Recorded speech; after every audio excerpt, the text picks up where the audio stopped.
물건 두 개를 고른 것은 농지연금용으로 투자하자고 제가 고른 겁니다.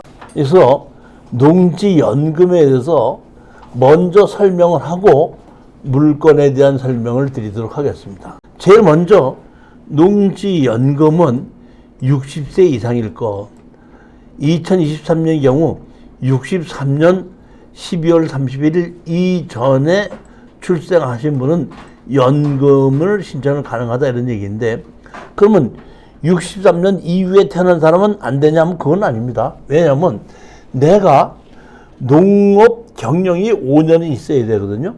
그러니까 60세에서부터 연금을 받으려고 그러면 55세서부터 농사를 지어서 5년 경력이 있어서 60세부터 받을 수 있다는 얘기입니다. 근데 경매로 받았을 때는 낙찰을 받은 것이 반드시 2년은 농사를 지어야 되거든요. 그러니까 3년 정도는 다른 사람의 농지를 빌려서 농업인으로 만들어서 짓다가 한 2년 정도는 내가 낙찰을 받아서 내가 내 땅에 농사를 짓고 5년을 채워서 연금을 신청하면 해당이 된다 이런 얘기입니다. 영농 경력이 얼마 이상이라고 그랬죠? 5년 이상. 여기 보면 사업 대상자가 얼마 이상? 2년 이상. 이렇게 되어 있습니다. 여기 보면 제외 농지, 불법 건축물이 있으면 안 된다 이런 얘기고, 다른 사람하고 공동 소유로 되어 있으면 안 되고, 개발 계획이 있으면 안 된다 이런 얘기고, 2018년 1월 이후 경매 및 공매로 원인으로 취득한 사람은 담보거리 30km 이내 보유기간이 2년 이상이 되어야 된다 이런 얘기입니다. 이것이 조건입니다. 그러면 연금을 줄 때 가격을 결정하는데, 가격을 얼마로 결정하냐면 개별 공시지가의 100% 또는 감정평가의 90%를 가지고 나는 공시지가로 해주십시오, 나는 감정평가로도 해주십시오, 그러면 해준다 이런 얘기입니다. 이번에 물건은 제가 뭘로 하는 거라고요? 연금용으로 신청하는 거다 이런 얘기입니다. 여기 보시면 지급 방식은 종신장애가 전천 후박형인데 수시 인출형이 있죠. 30% 이내죠. 농지연금이 다 좋은데 제일 약점이 뭐냐면 300만 원 이상은 안 줍니다. 그러니까 60세 되시는 분이 65세 정도 되시는 분이 300만 원 정도의 연금을 종신형으로 받기 위해서는 13억에서 14억 정도쯤 감정가가 되는 걸 갖고 신청하면 약 300만 원 정도가 나와요. 그러니까 15억짜리, 16억짜리 감정가를 신청해도 300만 원, 14억짜리 신청해도 300만 원이라는 뜻입니다. 그런데 여기 보면 좋은 것이 뭐냐면 수시 인출형이 있죠. 총 지급한액의 30% 내에서, 예를 들어서 봅시다. 10억짜리 감정가가 있으면 9억을 가지고 연금으로 만들어주죠. 9억에 30%면 2억 7천이죠. 2억 7천을 일시불로 내가 빼내서 쓸 수 있다는 얘기입니다. 먼저. 그런 것이 있는데, 자, 보시겠습니다. 여기 보면, 감정평가사가 얼마죠? 10억짜리죠. 10억짜리면 이거를 감정하면 9억이 되죠. 9억을 가지고 하면 2억 7천 정도는 내가 일시불로 받을 수 있다는 얘기입니다. 제가 이런 농지연금을 추천을 하면서도 가슴이 너무 아파요. 자, 보십시오. 지목이 전이죠. 농지 취득 자격증명서 필요한데, 이거는 뭐예요? 맹지죠. 농지증 필요합니다. 농지증 하려면 뭐 해야죠? 심사해야죠. 농지위원회에서 심사를 하게끔 되죠. 10억짜리가 3억 5,400까지 떨어졌는데, 여기 보십시오. 정에서 6억 2,400만 원을 설정을 해갖고 얼마를 신청했죠? 5억 6천을 신청을 했죠. 그럼 자, 보십시오. 5억 6천 신청한다고 어디죠? 농협협동조합이죠. 농협협동조합에서 5억 6천을 신청했는데 지금 얼마까지 떨어졌죠? 3억 5,400까지 떨어졌죠. 그러니까 다시 말하면 이 농협에서 자기 돈 빌려준 걸 다 받아 못 받아? 못 받죠. 그럼 다음에는 다른 농업인이 이런 거 비슷한 걸 가지고 농협에 가서 돈 빌려달라고 그러면 이제는 반도 안 빌려주겠죠. 왜? 가격이 이렇게 떨어지니까. 그리고 여기에 있는 사람은, 하던 사람은 농협에서도 못 받아가니까 자기도 10원 한 장 못 받아가지고 나가는 거죠. 제가 이제 이 강의를 하기 전에 잠깐 얘기를 좀 하고 넘어가십시다. 먼저 번에 전세 사기하고 얘기를 했더니 요새 전세 사기는 사기가 아니다. 왜 전세 사기가 아니냐고 우리 수강생 한 분이 얘기하시는 걸 보고 제가 깜짝 놀랐어요. 요즘에 계시는 분들은 전세 사기를 모르지만은 저 정도쯤 나이 되는 사람들은 전세 사기 많이 봤습니다. 어떤 전세 사기인 줄 아세요? 자, 잘 들어보세요. 예전에 제 젊었을 때 얘기입니다. 아파트 1억 주고 삽니다. 전세 놓으면 7천만 원 들어와요. 전세 놓고 그 다음날 은행 가서 대출을 받으면 또 7천만 원 줍니다. 그러면 내가 1억 가지고 아파트를 사고 전세로 7천만 원 놓고 대출로 7천만 원 받았으니까 1억 4천 뽑아 놓고 나 모른다고 자빠지면 이게 전세 사기입니다. 그러면 은행에서는 자기네들이 빌려준 돈을 받기 위해서 경매로 집어넣죠. 어떤 사람이 낙찰 받는단 말입니다. 낙찰 받은 사람 물권법에 들어가 있고 세 들은 사람은 채권법에 있다 보니까 낙찰 받은 사람이 나중에 있어도 먼저 세 들어 있는 사람 내쫓는다 보니까 그 사람들, 나 젊었을 때 전세금이 전 재산인 사람이 10원 한 장 건지지 못하고 길거리에 내앉는 거 많이 봤습니다. 진짜 울면서 갈 데 없다. 이런 거 많이 봤습니다. 이게 진짜 전세 사기가 엄청나게 있었습니다. 근데 이 전세 사기를 언제 바꿨어요? 제가 전두환 정부 때 바꿨다니까 깜짝 놀라더라고요. 전두환이가 그런 일을 다 했냐고. 보십시오. 자, 제가 다시 말씀드릴게요. 전두환 정부에서 뭘 했는지 아세요? 전두환 정부에서 국제종합 없애버렸죠. 발리 많이 했지. 국제종합 없어졌지 않습니까? 시범을 한번 딱 보이니까 대통령께서 최고 책임자가 큰 회사 회장 얼굴을 한번 보세요. 그러면은 50억 100억 갖고 가서 만났죠. 이렇게 해서 돈 뜯었죠. 그 다음에 재판도 안 받고 동네에서 기분 나쁘고 싹 했는데 어디 갔죠? 삼천교육대 갔죠. 그런 정부예요. 그 정부에서 뭘 만들었다고요? 임대차 보호법? 웃기지 마세요. 그렇게 한 것은 시행령으로 했고 임대차 보호법은 전두환이가 만든 게 아니라 전두환 정부 때 국회의원들이 만든 겁니다. 행정부와 입법부는 다르죠. 전두환이가 만들었어? 국회의원이 만들었어? 국회의원이 만드는 겁니다. 국회에서 뭘 만들어? 이런 주택임대차 사기를 치니까 사기를 방지하기 위해서 주택임대차 보호법을 만들었습니다. 주택임대차 보호법 만들면 간단해요. 그러면 주택임대차 보호법 만들기 전에는 세입자를 보호해주는 법이 없었어요? 있었어요. 뭐야? 전세 등기를 하면은 전세를 했어도 그게 채권이 물권으로 바뀌어가요. 그러면 전세를 들어가는 사람이 주인에게 전세 등기하려고 전세 등기 좀 해주세요. 인감증명이 있어야 되니까. 그러면 집주인이 그래요. 전세 등기에다가 딴 동네 가서 알아봐, 엄마. 전세 등기 안 하고도 세들서 엄청 많어. 전세 등기 해달라면 계약 안 합니다.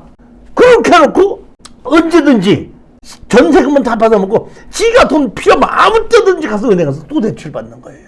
이게 뭐야? 전세 사기입니다. 이것을 물권과 채권 관계다 보니까 채권이 지다 보니까 확정일자를 받으면 등기한 것을 본다. 물권으로 본다. 이렇게 해서 주택임대차 보호법을 만들어 가지고 전세 사기가 없어졌습니다. 그 후에도 사기를 쳤죠. 사기를 쳤는데 사기꾼은 항상 있어요.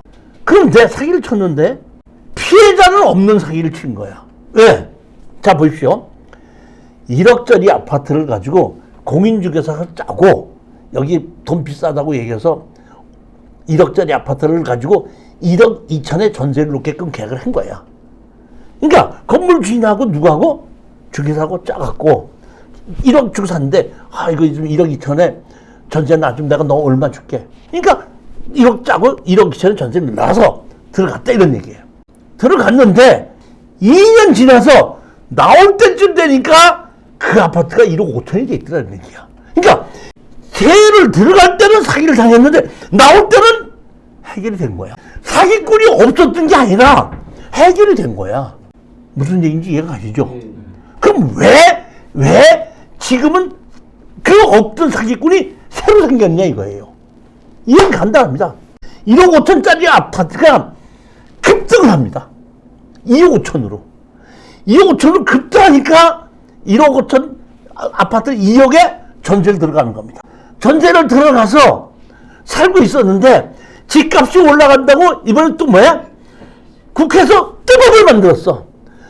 집을 한 채 사면 4%, 두 채 사면 8%, 세 채 사면 12%. 집을 사면은 종부세. 이러다 보니까 도저히 살 수가 없다 보니까 집이 어떻게 한다? 폭락을 시킨 거야. 그러니까 1억 5천짜리가 2억 5천 돼갖고 2억에 전세 들어갔는데 폭락이 되다 보니까 1억 9천에 가는 거야. 그러니까 결국은 피해를 본 사람은 세 들어온 사람이 피해를 본 거죠. 무슨 얘기냐면은 법과 시행령이 있는데 대부분 사람들은 시행령, 정부가 잘못했다 그래요. 정부가 잘못한 것도 있고 법을 잘못 만든 것도 있습니다. 전두환 때는 정부는 잘못했고 법은 제대로 만들었어요. 지금은 겨우 법을 만들어서 법에 의해서 시행령이 되다 보니까 겨우 하는 게 뭐라는 거예요? 인구가 줄어드는 곳에서는 집을 또 하나 사도 1가구 2주택을 치지 않겠다. 그거 하나밖에 못해. 왜? 법을 안 해서 시행령이 만들지 법을 뛰어넘는 시행령은 못 만드는 거예요. 그러니까 법을 잘못 만들어 놓으면 방법이 없다는 거예요. 방법이. 제가 보면 이렇게 해갖고 자 보십시오. 여기서 농협에서 돈을 빌려줄 때 감정평가 안 하고 빌려줬어? 감정평가하고 빌려줬어? 근데 지금 뭐냐면은 자 LH공사의 직원이 자기네들이 수용된 땅을 사놨죠. 그러면 걔네들이 정보를 아는 거죠. 정보를 알아놓고 사놓은 것이 잘못됐어? 농지가 잘못했어. 그렇죠. 그러면 정보를 알아내는 거에 대한 것을 벌을 해야 돼? 농지를 벌을 해야 돼. 그런데 농지를 갖고 지금 심사를 하고 뭐라고 한다 이런 얘기거든요. 그러다 보니까 피해는 계속해서 농지를 갖고 있는 사람이 보고 LH공사 아무 때든지 지금도 정보 알아 누구 이름으로도 다 사나요. 쉽게 얘기하면 예를 들면 이런 거예요. 칼을 갖고 어떤 사람이 사람을 5명 찍어주겠다 이거예요. 예를 들어봅시다. 칼이 잘못한 거야? 칼로 찌른 사람이 잘못한 거야? 근데 칼을 살려면 심사를 해야 돼. 연필 하나 깎으려고 칼 살려면 심사받아야 돼. 과일 사과 하나 깎으려고 칼 살려면 심사받아야 돼. 아, 무슨 법을 이런 법을 만드냐 이거예요. 여러분, 제가 왜 이런 얘기를 하냐면 내가 화가 나는 게 있어요. 이런 농지법이 잘못됐다고 해서 이걸 고쳐야 된다고 해서 작년에 올렸어요. 올렸는데 아직도 심사하지 않아. 이걸 바꾸자고 하지도 않아요. 그럼 국회의원은 매달 지금 현재 국회의원 뭐 하고 있냐? 아, 봐요. 이재명이하고 김건희 얘기 말고 다른 얘기하는 국회의원이 있어요 지금? 이런 거 고쳐갖고 해줄 생각 한 개도 안 해요. 봐요. 농협 피해보죠? 이 농사 짓는 이 사람 피해보죠? 어떻게 이런 감정가 지금 10억짜리가 내가 3억 5,400까지 떨어졌으니 이거 사라 이런 얘기를 해야 되느냐고 지금. 결국에는 뭐냐면 이런 개떡 같은 법을 만들어 놓고 하니까 피해는 평생을 농사를 짓고 사는 불쌍한 사람들이에요. 그 다음에 집 그런 식으로 만들어 놓으니까 집주인이 피해가 아니라 새에 들어 살던 서민들이 지금 자기 전세금 못 받아서 피해가는 겁니다. 잘 찍어야 돼요. 잘 판단을. 법이 잘못됐는지 시행령이 잘못됐는지 뭐가 잘못됐는지 다 지금 보면은 정부가 잘못했대. 나는 정부가 잘못한 걸로 아니에요. 법이 잘못한 걸로 보이지 정부가 잘못한 걸로 안 보여요 나는. 저도 예전에는 이 강의하기 전에 법과 시행령이 있는 걸 잘 모를 때는 전부 다 행정부에서 다 잘못한 줄 알았어.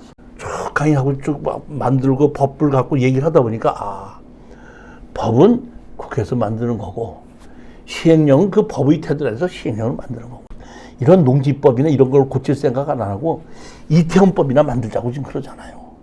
화가 나는 게 화가 나. 이게 보면 이거 얼마나 피해를 보는 거냐, 이거. 제가 이걸 10억짜리 3억 4천까지 떨어졌으니까 이거 주라고 하면서도 가슴이 아파요. 그러니까 이 농업 담당자는 절대로 이제 감정가 10억이라 또 3억 이상 빌려주면 안 된다. 그러니까 실질적으로 농사 짓는 사람 농사 갖고 대출 받으면 이제 못 받는 거예요. 이렇게. 제가 괜히 쓸데없는 얘기를 했는데, 자, 보십시오. 이거는 투자를 근데 다른 얘기입니다. 부동산을 투자하는 데는 지역이 있고 위치가 있어요. 지역이라는 얘기는 뭐냐면 지금 내가 지역이 좋다 그러면 용인이 좋다, 평택이 좋다, 아산이 좋다, 화성이 좋다, 이게 지역입니다.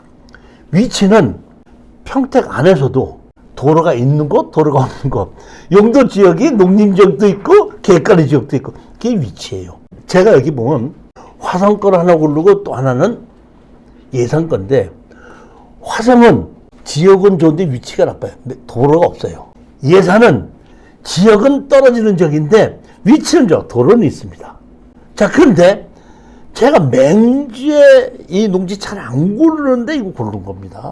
자, 보시겠습니다. 토지 이용 계획 확인원을 띄워봤더니 뭐라고 나와 있죠, 여기? 성장관리계획구역이라고 산업관리 이렇게 되어 있죠. 성장관리계획구역. 여기 있는 부분 땅입니다, 여기. 요 부분 땅을 우리가 지금 낙찰을 받는 겁니다.